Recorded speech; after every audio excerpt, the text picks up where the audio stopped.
Orime dhe Restendora. Amish.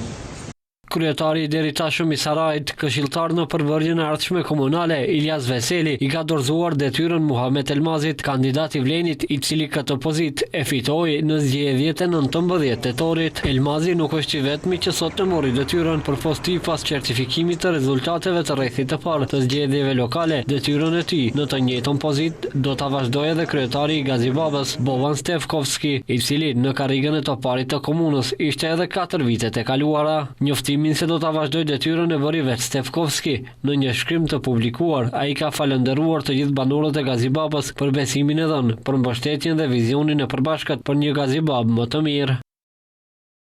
Ju jeni motivimi më i madh i imi dhe arsyeja për të vazhduar me dëshirën edhe më të madhe dhe me më shumë përkushtim punën. Në periudhën në vijim do të vazhdojmë të realizojmë projekte që veç më kanë filluar me ide të reja dhe zgjidhje që do të përmirësojnë jetën e qytetarëve.